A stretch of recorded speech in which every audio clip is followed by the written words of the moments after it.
पुणे महापालिकेचा अर्थसंकल्प करताना सत्ताधारी पक्ष असलेल्या भाजप नगरसेवकावर विशेष मेहरबानी दाखवण्यात आली.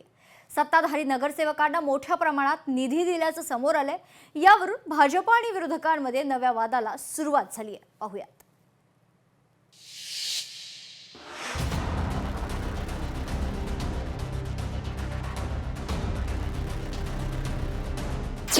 पुणे महापालिकेत सत्ताधाऱ्यांवर मेहरनजर.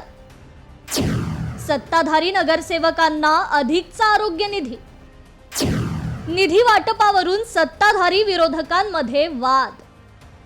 पुणे महापालिकेत नव्यानं नगरसेवक निवडून आलेत. 4 वर्षांनी निवडणुका झाल्यानंतर आता नगरसेवक सक्रिय झालेत. नुकताच पालिकेचा अर्थसंकल्प स्थायी समिती अध्यक्षांकडे सादर केला. यामागे प्रभागातील नागरिकांची आरोग्य तपासणी करण्यासाठी अर्थसंकल्पात 11 कोटी 60 लाखांचा निधी ठेवण्यात आलाय. विशेष म्हणजे भाजपच्या नगरसेवकांसाठीच हा निधी देण्याची खेळी भाजपकडून खेळण्यात आली आहे. या अर्थसंकल्पामध्ये आरोग्यविषयक काही ज्या तरतुदी केल्यात त्या तरतुदी फक्त भाजपच्या 120 नगरसेवकांच्याच प्रभागामध्ये करण्याचा त्यांनी प्रयत्न केलेला आहे. बाकीच्या प्रभागांमध्ये किंवा बाकी एखाद्याच प्रभागात जर विरोधी पक्षाचा नगरसेवक किंवा नगरसेविका निवडून आलेला असेल त्यांना मात्र या तरतुदीतून वगळण्यात आलेलं आहे. म्हणजे या ठिकाणी जे विरोधी पक्षाला जे काय नागरिक मतदान करतात ते कदाचित ती माणसं नाहीत अशा प्रकारचा कदाचित जावई शोध हा भाजपला लागलेला असेल. भाजपने अशा प्रकारची संकुचित वृत्ती धरू नये. पुण्याचा महापौर भाजपचा आहे. पुणे महापालिकेत भाजपचे तब्बल 119 नगरसेवक निवडून आलेले आहेत.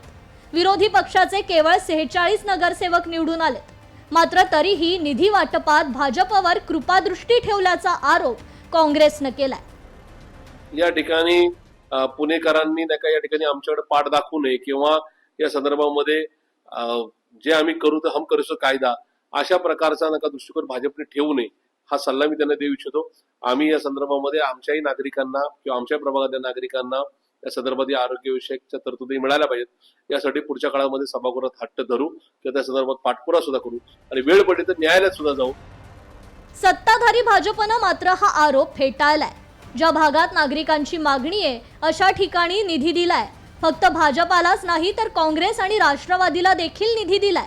नागरिकांची गरज लक्षात घेऊन हा निधी दिला अशी माहिती स्थायी समिती अध्यक्षांनी दिली आहे.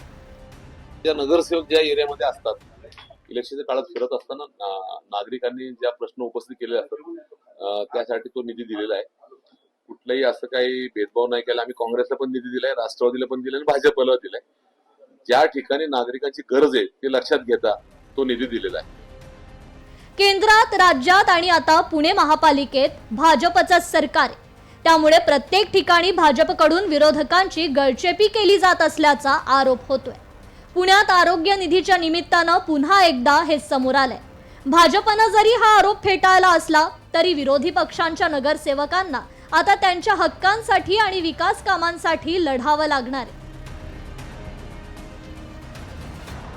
अमोल धर्माधिकारी, लोकशाही मराठी, पुणे.